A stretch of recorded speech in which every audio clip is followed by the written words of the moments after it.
क्या किया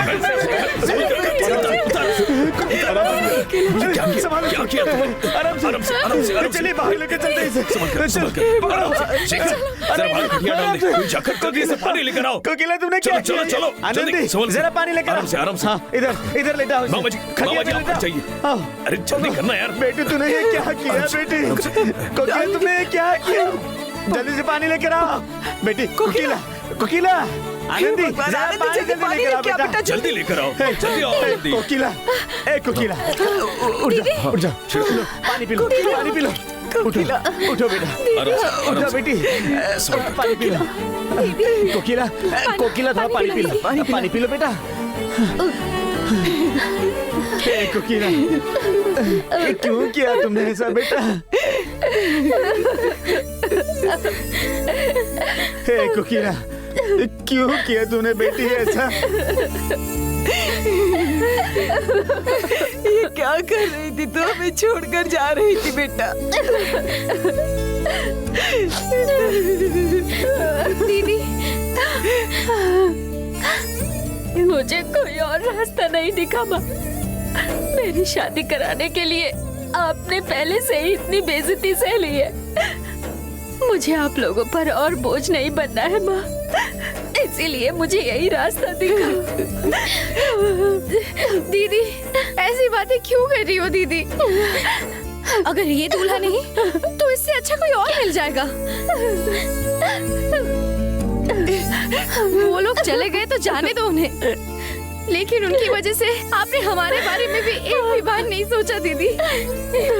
और इतना बड़ा कदम उठाने जा रही थी।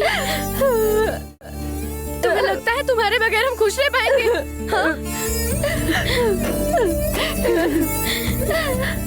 मूर्ता कह रही चल अंदर। कहा ना चल चल सच सच बता। बताता है या नहीं? क्या कर रहे हो बेटा कुमार? वेलू सुबह उठकर तुमसे ही मिलने आया था ना, और ना जाने लोग यहाँ क्या क्या कह रहे हैं। क्या तुम कुछ बताओगे? आखिर वेलू कहाँ गया? बेटा कुमार कोई कुछ भी कह ले, मुझे उन पर भरोसा नहीं। मेरा बेटा हमें इस तरफ बीच रास्ते में छोड़कर नहीं जा सकता। तू ही उसका सबसे अच्छा दोस्त था ना। बताना बेटा, वो कॉलेज ही गया है ना, उसने कुछ ऐसा वैसा काम तो नहीं किया।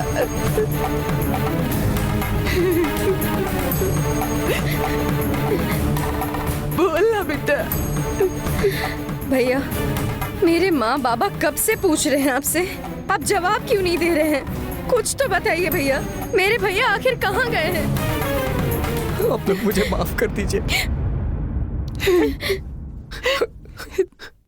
वेलू और कॉलेज में सेकेंड ईयर की लड़की वानी दोनों एक दूसरे से प्यार करते हैं।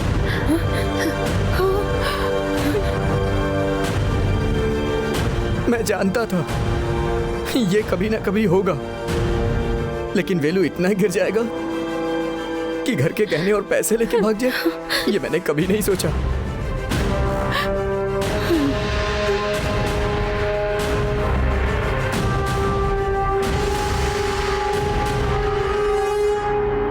वेलू गहने और पैसे लेके वानी के साथ भाग गया।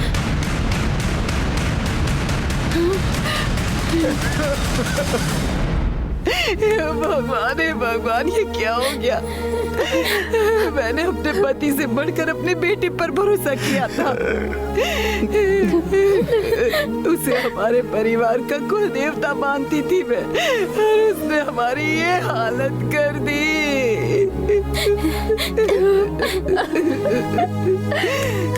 भगवान क्या हो गया? क्या हो गया? मैं क्या? अरे शांत हो जाओ।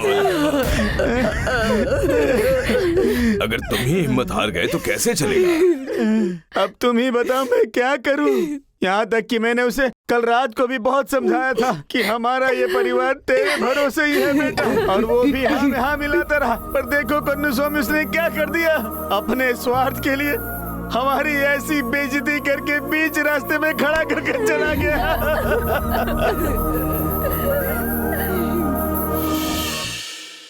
उसके भरोसे मैंने घर गिरवी रख दी, जमीन भी गिरवी रख दी, पर सब कुछ बर्बाद कर दिया, सब कुछ बर्बाद कर दिया उसने।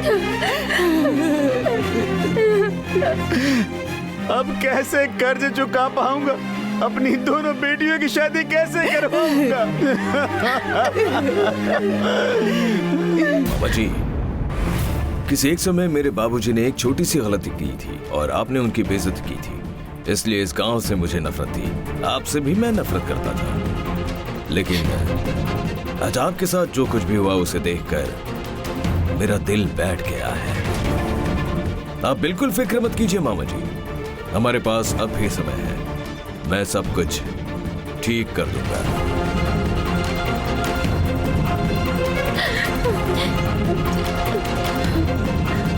देखो कोकिला, तुम्हें आत्महत्या करने की कोई जरूरत नहीं है।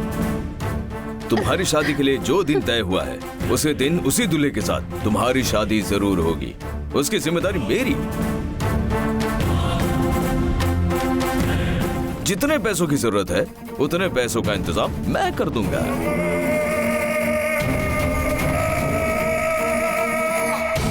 और उतना ही नहीं मामा जी, आपका सारा कर्जा चुकाकर गिरवी पड़े इस घर को, जमीन को, इन दोनों को मैं छुड़ा लूंगा।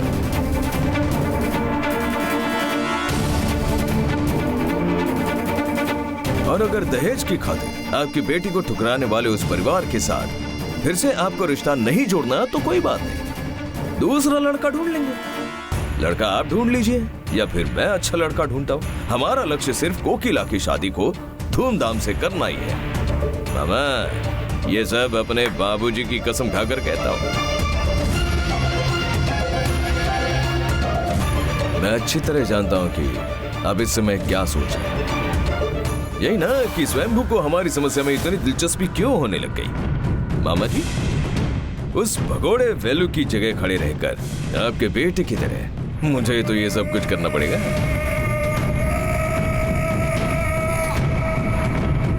क्या अब भी आप नहीं समझे?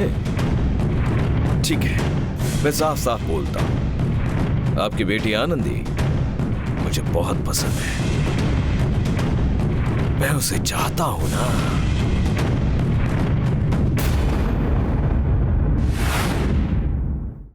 अगर आप उसकी शादी मुझसे करा दो तो कोई कमी नहीं पड़ने दूंगा, रानी बनाकर रखूंगा उसे।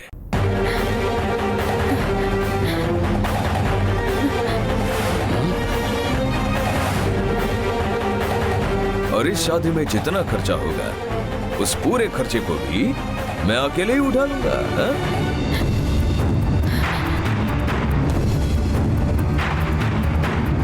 दहेज में मुझे एक फूटी कौड़ी भी नहीं चाहिए। आपके घर के दूसरे दामाद की जगह लेकर